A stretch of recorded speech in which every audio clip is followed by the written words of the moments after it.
We got a 10-point game. We're letting some people get in the chat. What up, chat? 10-point game with 2 minutes. He's the No Willingham. I am Denton Day. This has not gone the way that we had hoped. That last drive for Atlanta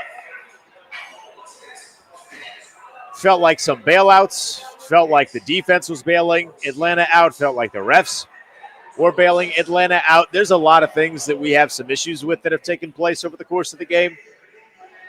But one big thing that I have an issue with, and I'm going to get on my pedestal here while the game is not being played at the moment. If you have a scenario where flags are flying and there was clear physicality between two guys, an offensive player and a defensive guy, and the offensive guy who caught the pass gets up and immediately slams the ball on the turf and is yelling and screaming because he feels like he got caught. He got caught doing something wrong. Why, as an official, would you then punish the defensive player? Because that's what happened on that third down play to Kyle Pitts. He clearly gives, I think it was Quan Martin. He gives Quan Martin the elbow. He gets up and frustrating like, oh, no, you have caught me. And the officials are like, no, we don't. You're on my fantasy team. We're giving that to you. We're giving that to the defense. That penalty's on them. Abysmal. There's going to be a lot of people in the chat, Linnell, that are going to call for the job of Joe Witt. I'm not going to do that, but I am not going to stop you from doing that in the chat, on YouTube and on Twitter. Eventually, the defensive coordinator is going to have to be held accountable. Yeah, the players need to make plays. Marshawn Lattimore has not had a good day today. Really, nobody in the defensive backfield has had a good day today. But eventually, Joe Witt is going to need to be held accountable. What are you doing as a coach to put your guys in better positions? Do you need to be relieved of play calling duties? I don't know, man. I don't know how you fix that one, because it's been now a couple games in a row where the defense has not been spectacular. They were only really spectacular last week at times when they were getting after Geno Smith, because that offensive line wasn't very good. But it's not anything in particular they did significantly. I'm going to lose my mind, Linnell, if we see another game where Bobby Wagner is in coverage at all. He shouldn't be in coverage. In the year of our Lord 2025, he's a Hall of Famer. He's not playing his way out of the Hall of Fame. We're not Tony Gonzalez here. But he can't be running with Bijan Robinson. That is destined for failure. And shocker, it failed today. I just have nothing nice to say. So, I'm trying to collect my thoughts. I just had to delete a tweet because someone quote tweeted it and asked me, what am I doing? I'll say it here to the chat. Hello, chat. Hi, chat. I haven't checked the numbers yet. I don't know how many hundred, if there are 100 people in here or whoever is in here. In the real world, when you only step up to those that are clearly inferior to you, what do they call that? Sassy. In the real world, when you only step up to those that are clearly inferior to you, what do you call that? You call that being a front runner. Some may call it being soft. Others may call it being a punk. Tired of you've in the 2 weeks this year that you've played non-top 5 picking teams. You've gotten boat raced. This wasn't close defensively. I'm tired of hearing all this. I love the run and hit of the deep. You didn't run and hit shit today. What the hell did you run and hit? Special teams. Bouncing off of people, not making tackles. You talk about running and hitting. It takes nothing. It's a mentality to have 11 guys fly to the football on defense. No one did it. No one did it. If a guy misses a tackle, the running back shouldn't get 8-9 yards after the fact because the other 10 guys should be flowing to the football. But it's not happening. God forbid. Because we have a front-runner-ass defense, and all we do is talk on defense. It's so frustrating. The moment we play a credible opponent, the pass rush became non-existent. You can't cover still. Like, it's frustrating because, like, everyone else saw it but me. Everyone else saw it but me. Grant saw it. Kevin saw it. Chris saw it. Everyone thought that, I thought they had fixed the run defense. The run defense is so far from fixed, it's not even close. They got abused on the ground. What were the third down numbers, Denton? The third down numbers tell the entire story. I think and it's crazy because Joe Witt gave out that stat this week. I think it was.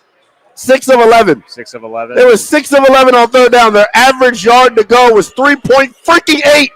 That means you're giving up 6 and 7 yards on first and second down to a group that didn't even have a play. It felt like in Carolina territory last week in the second half. Honestly, I'm stunned that there was even 11 third downs the way they were having success on second. You talk about missing tackles. Someone's going to have to explain to me like I'm an idiot how Tyler Algier scored on a play where he was touched behind the line of scrimmage. Vaughn, make the tackle. The other 10 guys, fly to the ball. It's crazy. We stand there and watching. And now Debo gets to pad his stats for his contract year. Whatever team's going to overpay him this offseason. Hey, he's on my fantasy team. Chill out over there. If the Eagles aren't throwing to A.J. Brown, at least let somebody throw to Debo here. I agree with you, though, 100%. Defensively, this was a piss-poor performance. And, we've liked Joe Witt because Joe Witt is a likable individual when he does press availabilities. He's a fun guy to listen to. He's charismatic. Like, there's a lot of really good things about him. But this was abysmal. There's no other way to put it. Like, it's an embarrassing effort. God, there's Eagles fans in here. So Washington right now is kicking a field goal. They just made a field goal. Oh, guess what? We have no timeouts because we suck at managing the clock. That actually I didn't dislike. Dan Quinn actually handled that the way he was supposed to. You have no timeouts. You have no timeouts, but you want to force as many plays before the 2-minute warning as possible to give yourself the most amount of time. So he actually did that well. The problem was the defense just then allowed for them to get a touch-and-go field goal. So that was the one thing that Dan Quinn, round of applause. So they kick a field goal now to go for an onside kick to now have a minute 27 to go get a touchdown. A minute 29, rather, to go to get a touchdown. This is Dan Quinn actually doing an okay job when it comes to clock management. But you now have to get the onside kick. The problem with this philosophy is that you have to get the onside kick. And I honestly, Linnell, I couldn't tell you the last time Washington got an onside kick. Me either. But here's my thing, too. We got to have a real conversation about the secondary. It's terrible. It's not Joe Witt's fault. What the hell do you want Joe Witt to call? Stop coming in. I'm literally going to read the next comment about Joe Witt. What is Joe Witt supposed to do? You play man, they can't cover. You play zone, they don't get a pass rush, it can't cover. What the hell is he supposed to call? What is Joe Witt Jr. supposed to do? Everyone's such a damn genius in the chat. I'm thinking we can call out, because you know the coach by name, you can call him out and it means something. That means squat. Half of you don't even know what the hell you're looking at. How the hell is it Joe Witt's fault? How? It's the scheme? That's the problem? No. Marshawn Lattimore is old as crap. Can't run with anybody. Couldn't check me man-to-man. Mikey Sanders still is a baby and not fast. Can't run with folks. But their job becomes harder when our premier pass rush that leads the NFL in quarterback pressures, when they're not getting home, which they don't do against good teams, you see what happens. This defensive line, for the second time in 4 weeks, got punked.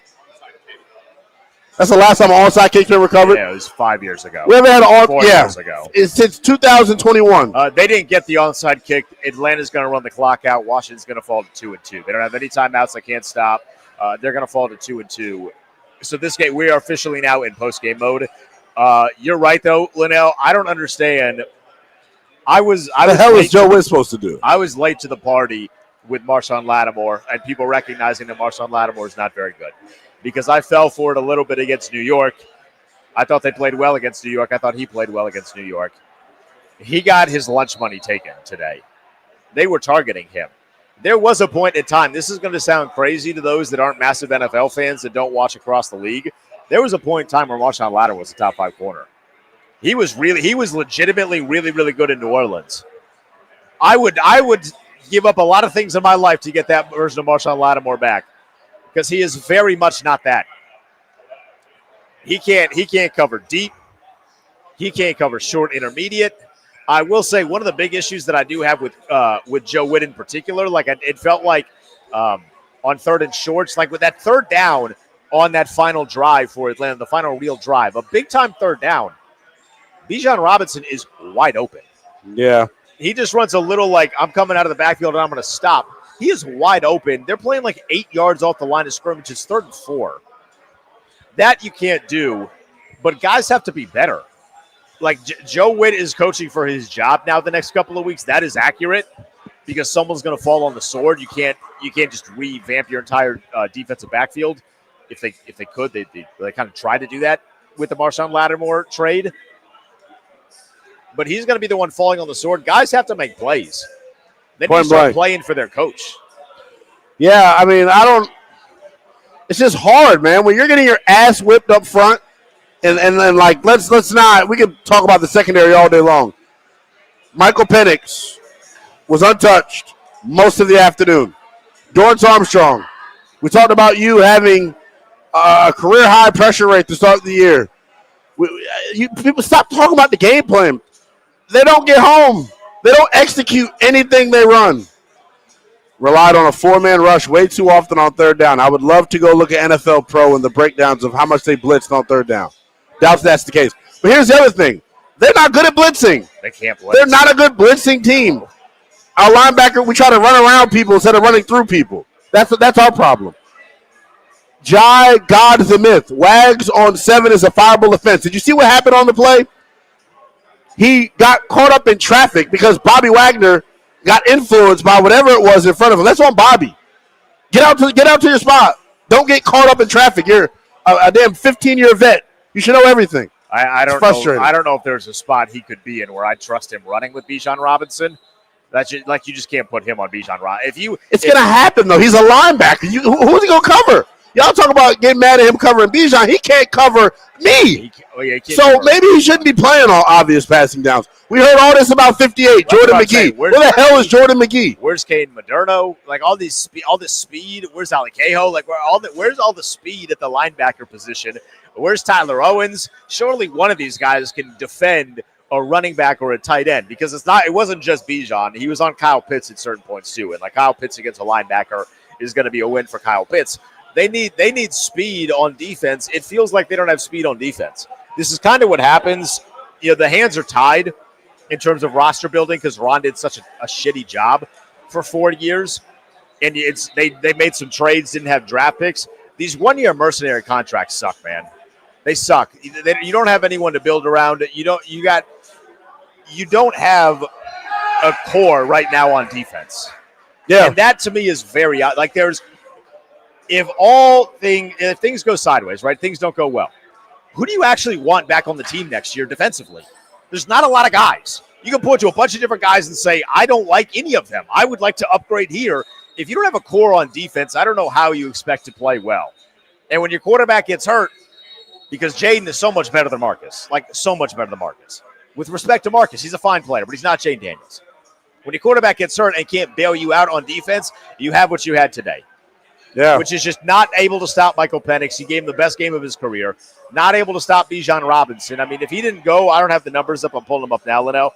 If he didn't go for 200 total yards, I don't know how. Because he was doing anything at will.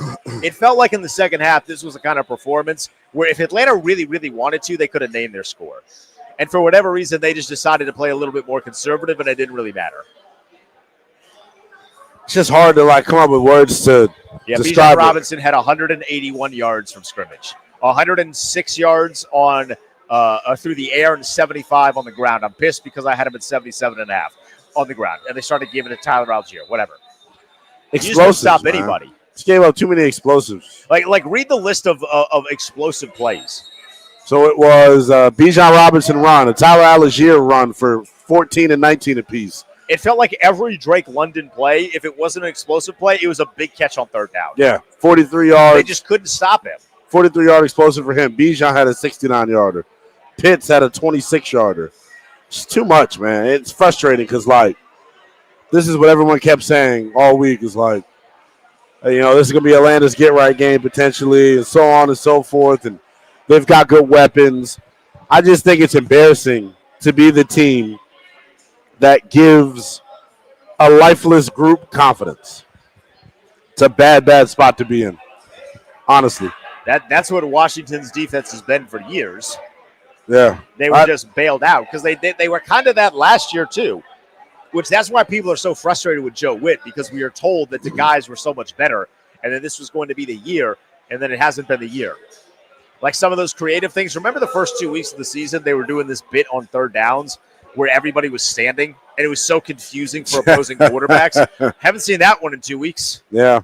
I don't know if it would have made a big difference today. I mean, that's just sleight of hand more than anything else, but I haven't seen that one in 2 weeks. Where's the creativity? Couldn't get this is I want you to read this tweet because damn Nick Ackridge. I mean seriously, like, we don't tackle.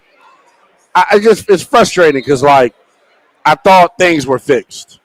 I thought because the way you played in 2 out of the first 3 weeks, I thought that's who you were. The more and more data we get, I think we're going to find out the Packers game is closer to who we are on defense. Not the Raiders game where you suffocated them. Not the Giants game where you made them look like an actual NFL team. I think you may be bad on defense. Speaking of the Giants might upset the team that Washington plays next week. Well, good thing is they'll be without their starting 2 tackles next week. Yes, Joe Alt went down. I do want to talk a little bit about the offense. The run game yet again was good. They just did not run the football enough. They had 22 carries. Yeah. 22 carries, 147 yards at 6.7 yards a pop. Now, some of those, that Chris Rodriguez long carry, Marcus had a 20-yarder in there. So that does impact the average a little bit. But it felt like Ja'Cory Krosky-Merritt, every time he touches the ball, it's positive yardage. It felt like, to an extent, most times that Chris Rodriguez touched the ball with some sort of positive yardage. Jeremy McNichols touched the ball twice. I guess they just didn't have trust in Jeremy McNichols. But it's very clear, Linnell, in looking at these numbers, Krosky-Merritt is the best running back.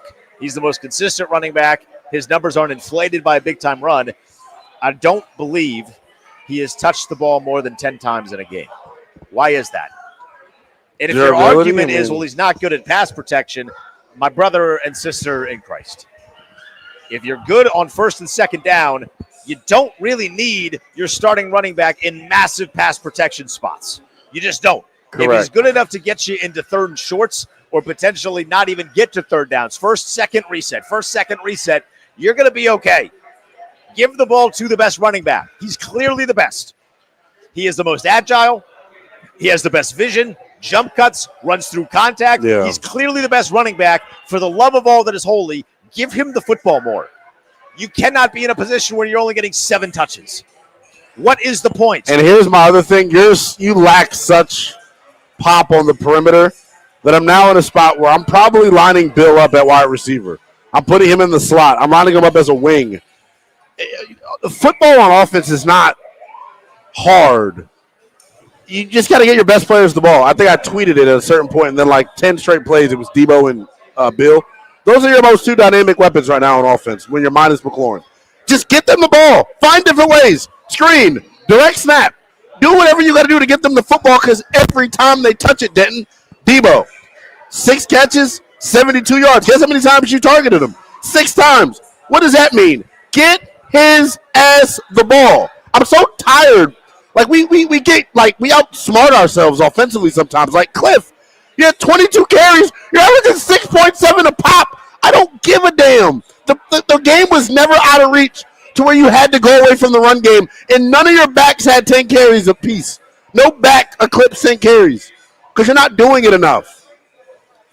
And it's frustrating because I know you had some penalties that put you behind the sticks. So it's not all on Cliff, but damn. Our biggest question in our pregame show, Linnell, which you hear every week here on YouTube and on radio. Our biggest question on pregame was who is going to step up to make big plays with Debo and Ja'Cory Krosky-Merritt. And you know what the answer was? Not a single person. Literally not a single person. I mean, Chris Rodriguez had 1 run. That was an explosive. If you look at, like, if you pull those numbers back up real quick on our screen, you pull these numbers back up, look at the receiving yards. Debo had 72. Luke McCaffrey had 21. That's my point. Zach Ertz had 21. Jalen Lane had, 18. Tay Martin had 14. Chris Moore didn't catch a single pass. I'm kind of done with Chris Moore, by the way.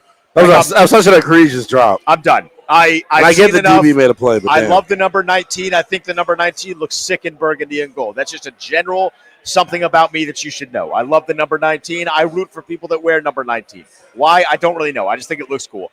I'm all the way done on him. You cannot tell me with a straight face that Ja'Cory Brooks is worse. You can't. He's not great blocking. He cannot catch the football. You cannot tell me that Ja'Cory Brooks is worse. At the very least, there is the Pandora's box element with Ja'Cory Brooks that maybe, just maybe, there's something there. We know what Chris Moore is. I'm good. I don't need to see it anymore. We got to start a prayer circle immediately, if not sooner, for Terry McLaurin's quad/oblique/hip flexor, whatever the damn injury is, because we've heard like 6 different things over the course of the week. Whatever it is, we need to start a prayer circle to get that thing healthy. Does anybody know any voodoo artists? Witchcraft? I don't know. I don't really dabble with the witchcraft stuff. My faith is placed elsewhere. But we need to start a prayer circle to get Terry McLaurin back, because you can't do this again. You can't have this kind of performance again offensively where nobody outside of number 1 can make an explosive play. You know what's the most damning part of it all? Terry held out because you refused to pay him. You refused to pay him because you were arrogant enough to think you could function without him. And now he's hurt because he didn't practice all training camp. And now you see you can't function without him. Damned if you do, damned if you don't. Doc Walker said it last week, get your business done before Labor Day next time, please, so guys don't get hurt. Get the business done before the 4th of July. Yeah, you should have had him in here. Like he needs to be there at training camp. If you want to miss OTAs, fine, whatever. You got to be there at training camp. And if you're not sure if this is going to work, go get another wide receiver. Maybe. Go get another. Like, you got Debo, sick, awesome. Go get somebody else. It's embarrassing, bro. Because you can't trust Noah Brown. You can't. He is going to be synonymous with this organization because he had the Hail Mary catch. And thank God for that. If you got it on a T-shirt, sick. If you got it on a Christmas ornament, sick. The holiday season's coming up. Thank God for that. What else has he done? And you went into this season with him being wide receiver number 3 or 2.5 because we didn't really know what Debo was going to be. The way that they built this roster right now is embarrassing, and the game like this is the showcase of it because nobody outside of Debo was a reliable target. At all. Like, Luke had 2 catches. Zach Ertz had 2 catches. This is how flustered we are. 2 dudes that just care all about social media. We didn't even make our post-game reaction video. I did at least. I mean, I'm gonna be looking in the parking lot like, never mind.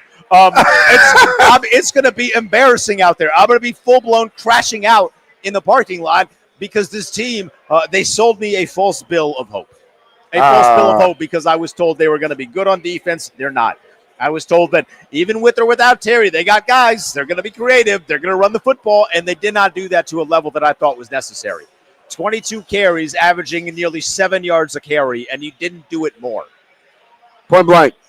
And, I think that's probably the most frustrating part about today. But, when we go back and, watch the game and, chart it and things of that nature, Denton, I think we're going to see – the sun got in his eyes so bad. Yeah. That would have been a hell of a catch. I think we're going to see that, Washington's early down penalties that they had – and I got to go back and look at the penalty numbers because it felt like there were less than were actually called. A million. Yeah. But it probably wasn't even that much. It was only 6. There was 6 accepted penalties for 50 yards. I think there were more called than that. And there was a couple plays where there was 2. Yeah. And that only counts for 1. You know what also is going to be something that you and I are going to have to deal with and fans are going to have to deal with? It's not just us. It's you guys too.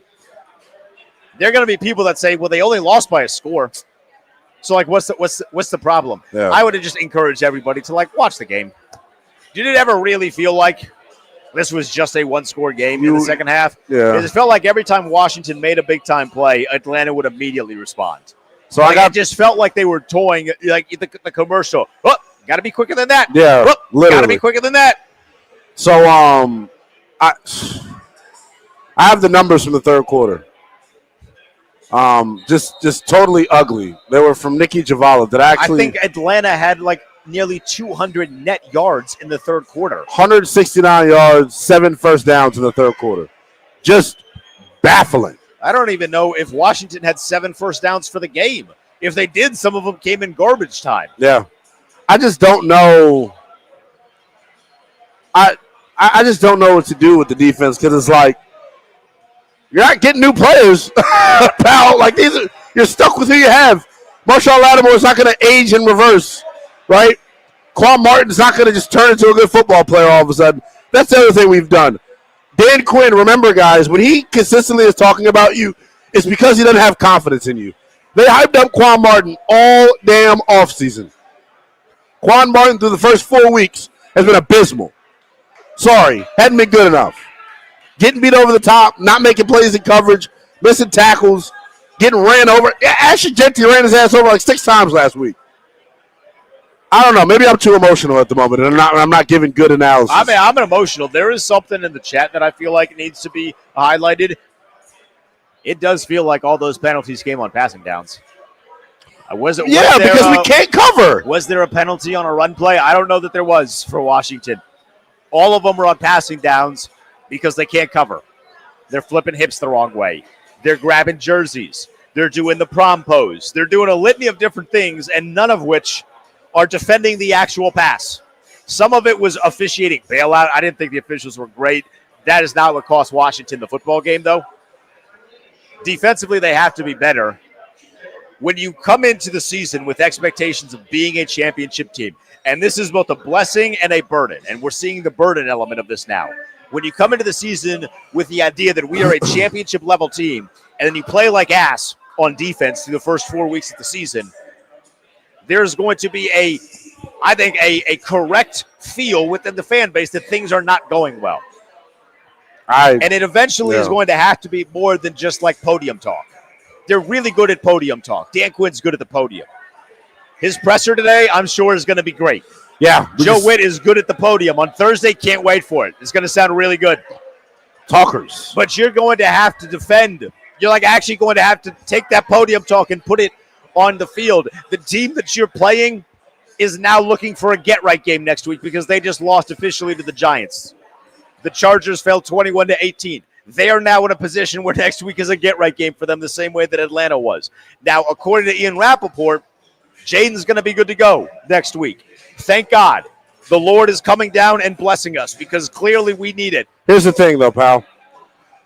You have Jaden. You have Michael Vick. If they can't separate on the outside, it's going to look the same on offense. Now, while I give Jaden credit, he's more mobile than Mariota is. He would have gotten out of some of the situations that Marcus was in today because he's just faster. But, like, they got a wide receiver problem, bro. Dudes can't separate. And when they do separate, right, the protection blows and breaks down up front. So, I don't know, man. They look like they're in a world of hurt right now without Terry McLaurin. And defensively, like, I have no optimism. None. There's nobody walking through that door. Is Jonathan Jones going to walk through the door and save the day? You're going to bench Marshawn for Jonathan Jones? Do we bench him for Eric Benogany? I don't even know what to do. They can't play man. They can't play zone. I don't know, man. Where are the all-pros? Where's Luvu? That guy was an all-pro last year. Where is he? Bobby Wagner had a turning the clock back year last year. Well, I know where he is. He's behind Bijan Robinson and sprinting for help. Yeah, he looks like Drewski in that skit where he's running in the hallway, just not chasing the guy at all. He's a Hall of Famer. He's one of the best linebackers of a generation, legitimately. But damn, he needs to play less. He needs to play less. In obvious passing downs, he should not be in coverage. Point blank. If you know it's an obvious passing down, blitz him. And you know what else helps you out? And there's the thing, though, when you blitz him and if he doesn't get home, it's like he's good at blitzing, so I'll give you that. But, like, you got to earn the right to get into these obvious passing downs, man. They were getting their ass kicked on first and second to where you can't just pin your ears back. I guess who's going to run the football a lot? Jim Harbaugh. Yeah. If you don't think Marion Hampton is licking his chops, getting ready for you next week, you got another thing coming. The only thing you got in your favor next week is that you're going up against the practice squad offensive line. Yeah, both tackles likely. We'll see what the official diagnosis is as we get closer, but there is reason to believe that both tackles for Los Angeles, their starting tackles will not be available, which does, maybe they'll look more like the Raiders. They went the entire offseason, and we talked about this a ton. Get a game wrecker. Didn't get a game wrecker. Their fix was a 1-year contract for Dietrich Wise, who then gets hurt, and he's not going to be back. More likely than not. Maybe he stays. I don't know. I'm getting ahead of myself. And they decide Von Miller at 36 years old, and Von Miller cannot play the run. He's a liability on run defense. Can't even tackle. And he can't. I mean, how was your play? I mean, it's his tackle. He got a tackle. He can't even get to the quarterback. Like, we're 4 games in. I think he has one singular sack. And he was the big fix. The approach of roster building is now biting Washington in the ass right now, because when you're not performing well, you don't have anywhere else to turn. And save me any sort of next man up mentality, because if the next man up was so good, they would have already been playing, because most of the guys that are playing right now are struggling. Point blank, I'm literally right now as we speak. Well, I guess I don't have his number. I got to go slide in his DM. I'm actively trying to reach out to Fred Smoot. I need a professional defensive back to tell me why we can't cover motion. What is it going to take? Please, Fred. Sean Springs is probably going to be on with Kevin first segment tomorrow. I mean, just get me someone that can answer the questions as to why we can't cover motion to save our life. They can send me a motion across the formation. 5-yard completion. Key third down. Big play that screws the defense. It's all bad. And honestly, you know what else I'm upset about? If you're going to see that, right? You're going to see the motion, and the motion is just becoming completely disruptive. If you're Cliff Kingsbury, why are you then not implementing more motion? You're watching motion literally dissect the defense. Wow, it makes life so easy for the quarterback. Why would you not then implement it more? Frustrating all around. I just don't get it. Eventually, we have to give out game balls, Linnell. Do you even want to do game balls? Like, we're supposed to be we are a society. We're supposed to have order here. I don't know. This is going to be just an anarchy-filled postgame show, because I don't even know who we would give a game ball to. Like, Mikey had a pick. Sick. They didn't do anything. He also got picked on. So I mean, Matt Gay was good. You know. I don't know. Did they fix the kicker issue? Matt Gay, though. Matt Gay. Maybe that's lost in all of this. Matt Gay played well. He played well. Matt Gay did everything he could to keep you in this game. I think it's 5 in a row. Yeah. Man's on fire. That's about it, though. Like, Marcus wasn't spectacular. The guy had 37 yards in the first half. You know, Ja'Cory Krosky-Merritt was good, but he only had 7 carries. I feel like it's giving a game ball to a guy that didn't score a touchdown and only had 7 carries is a little goofy. I don't think of myself as a goof. Somebody disagree in the chat, but I don't think of myself as a goof. Yeah. I don't know who you would give a game ball to. Debo Samuel, I'd give a game ball to. I give a game ball to Debo because he's on my fantasy team. Thank you, Debo. Maybe Eddie Goldman, but, like, he was part of the run defense. Yeah. Ben Sinnott had some good blocks. He was blocking his ass off. He also had a key holding that put us way behind the sticks. They don't throw to him, but, he blocked his ass off. Well, passing offense is gone. We can't throw the ball without Terry. Oh, my gosh. Look, it's a snobby Eagle fan on the way out. Eagles chance. Getting chanted at. At least they have on jersey of the jersey of the passenger, Jalen Hurts. Who does not throw to the one guy that I have on my fantasy team. Well, yeah. So, forget the game balls. Let's just go straight gassers. I mean, honestly. No, I'm joking. Who deserves the most gassers? Who can get in shape? Is there any amount of can we sign them up? Where did Terry do yoga? Do they do Pilates? Can we get some muscles lengthened? Pause. Can we get some agility added to some of these guys on defense? Please. We just look old. They're lost. We look old and slow on defense. Remember in the offseason when everyone was like, man, this Washington team's really old, and this Washington team's really old, and it was like nonstop. And we were like, hey, like, they're still good. It doesn't really matter. People were right. The haters were correct on that one. They are old and they cannot run. Who can run on defense? Dude, Bobby is slow as hell. I might be faster than Bobby. You, realistically speaking, you may be faster than Bobby. Honestly, I might need to run a 40. He's white. Hey, I'm fast for a white guy. Like he may be faster. That was a quote that was sent to me. It was my biggest accomplishment as a track and field runner in high school. A guy came up to me after a race, said, "You're fast for a white dude," and I was like, "Thank you, I appreciate that." I just don't know. I don't know what to say about this. I'm hoping through humor, people. There's a whole fridge of liquor of alcohol behind us. Well, there are THC infused beers behind us. I wonder how many of those Joe Witt had before today. Now I'm just doing the bit. I'm leaning into the bit because you guys are talking about Joe Witt. Now I'm talking about Joe Witt. This is why maybe this is why Toby hosts the post game show. because I'm just too overreactionary.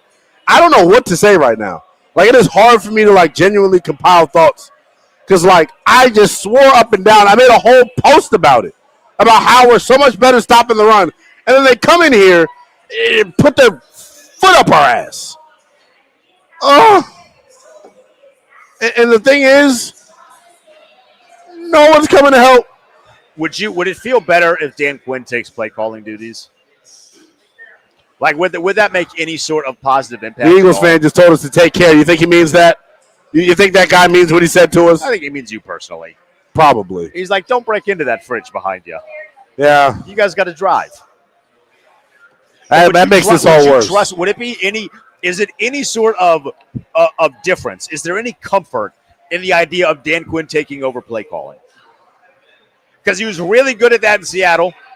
He was pretty good at that in Dallas. Don't look at that last game, but he was pretty good at that in Dallas. Is it time for him to take over for play calling duties? Because Joe Witt clearly, even if you don't think Joe Witt is 100% to blame, and he's not 100% to blame. Anyone suggesting that is wrong. But he's like 50. Yeah, there's a lot of percentages that belong to Joe Witt in the blame here. Do you take play calling away from him? That might be what needs to be done. Maybe we're not teaching it right. Because I'm telling you, bro, someone just said Joe Witt is only as good as his talent.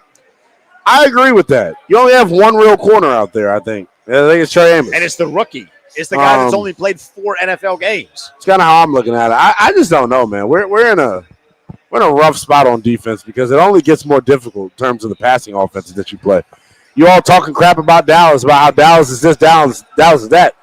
They don't even need CeeDee Lamb. They're going to carve us up defensively. We can't cover anybody. That's my frustration. Anybody. Literally, the moment someone goes in motion, you can book it to completion. You know what I'm going to bet on next week? First quarter receiving yards for Quentin Johnston or Keenan Allen. Because it just seems like, I don't know. I've DM'd Fred Smoot. We'll see if he responds. I guess I need to reach out to Sean Springs, too. I'm pretty sure they don't work for the team. I don't know. It's just brutal, man. This was. There were a couple of different ways. This is probably the worst I've felt after a 7-point loss because I'm smart enough to know that it was never really a one-possession game in the second half. Feels like Green Bay. Dan Quinn was just trying to do the analytic bit, and he did it better than Ron did. So, that's a moral victory in and of itself. But this just was not the kind of feeling that I was hoping to have after this game. And it leaves you wondering as you get to now the tough opponents on the schedule. You played the easy portion. This was a part of the easy portion. Everyone else is now really, really good. Like, really, really good. It's going to be tough, man. Chargers. Somebody tweeted us, and they're like, is there any fresh talent defensively on the practice squad? No. There is not. Yeah. It's tough. They don't have depth. There's not like this corner that's a hidden gem that's going to be the Kurt Warner of defensive backs. There's not like a pass rusher that's a hidden gem that's going to be the Kurt Warner of pass rushers. There's not a wide receiver there. Maybe Ja'Cory Brooks. Like, he might be the one that you're holding on to, just a sliver of hope that maybe he becomes somebody if he actually gets the call, which, again, I'm good on Chris Moore. I'm done. Yeah. All good. Put the guy up there. Put the Louisville rookie up there and just see what happens. Yeah, I don't know, man. Tomorrow, 4-7 on the Team 980. Please tune in to me. I will have a lot more calculated thoughts because right now I'm an emotional wreck who feels like an absolute moron right now. I swore up and down Washington would win today. I didn't think it was possible. I thought we were tougher than that. I just can't believe, like, Javon Kinlaw, Payne, like, damn, dog, y'all only play well against bums? Yes. 2 out of the 4 weeks, the D-line is dominated. Also, 2 out of the 4 weeks, the D-line has sucked. Frankie Louvu can't tackle. Tired of saying he can. I mean, you want to talk about a first year. Where is my tribal chief? I haven't found him. Yeah, he's turning into Solo Sokoa. That's what he's turning into. Found him. My final thought here, this is just a general thought because I see a comment in the chat saying, go get DJ Moore. Somebody has probably said in the chat, go get Tyreek Hill. Go get Jalen Waddle. Do not do that. You have to build the roster now. Don't give away any more picks. You can't just start giving away picks. They gave it for Laramie Tunsil, but Tunsil's been good. Not great, but good. They gave it away for Deebo Samuel. He's been the best offensive player through the first 4 games of the season because he's the only one that's played all 4. You gave up picks for Marshawn Lattimore. Swing and a miss. I'm good on giving up picks. You have to build the core of the roster right now. They don't have that. Unless you're going to get Denzel Ward because the Browns have decided that they suck, I'm not giving away picks. I'm not giving away picks. I would picks. trade for Denzel Ward, though. Just saying. I'm not. I love Jalen Waddle. I think Jalen Waddle would be the better guy in this offense than Tyreek Hill. Yeah. Personality-wise in the locker room as well. But I'm not giving up a bunch of picks. We are not in with the Rams. When the Rams were F them picks, we are not in the F them picks territory. No, we actually need all of those picks. We need all of the picks to get to a position where you can have guys like an Aaron Donald. Because you can only do the F them picks thing when you got a quarterback in Stafford, a couple good wide receivers in Cooper Kupp, and at the time, Odell Beckham, and one really, really good defensive player in Aaron Donald. They had other guys too, but it was really Aaron Donald. Jason makes a good point. Trading Deebo for a 5th. I would rather have Deebo than the 5th round pick we could have got. Deebo seems like a keeper. Deebo's too expensive, though. You're not going to be able to retain him. Enjoy him while you have him. He's gone at the end of the year. We all knew that. Unless he wants to take a hometown discount, please, sir. Yeah, but why would you do that to play with it? I just feel like I'm going to keep saying mean things about the defense. I just don't know what the problem is there. Like, I think we can – is it fair to call it a scheme problem if the same thing keeps beating you? I don't know. Because you can't play man. You can't play zone. I don't know what to say about it. Yeah, it's been bad. What has not been bad is at least this was entertaining. So I hope you guys had fun for 40 minutes hanging out with us. You got any final thoughts before we wrap up? You can catch Linnell tomorrow, Team 980, 4 to 7 p.m. Eastern time. Final thoughts before you go back and rewatch this hellhole of a game? Yeah, we got out of September 2-2. That matters. When you do not care about the preseason or training camp the way Washington didn't, you got out of the first month 500. That's good. That's the only positive takeaway I have right now. Is that you're 2-2. And people, Jaden may be back next week. I didn't want to why put him out there and force him to run for his life because the receivers can't get open? Yeah. Omega Yee, yeah, I said it. OMG, yeah, I said it. Why don't you tweet at him and ask him? I mean, holy hell. And it's like, all right, we're out of here. Here's Linnell Willingham. I'm Denton Day at the Denton Day. We'll be at Honor Brewing next week, but it's going to be the one in Sterling. So come hang out with us. Oh, great. You'll get embarrassed at another nice, fine establishment. Yeah, pretty much. All right, we're out of here. Enjoy the rest of the football game. Go enjoy the Ravens and the Chiefs. We're done.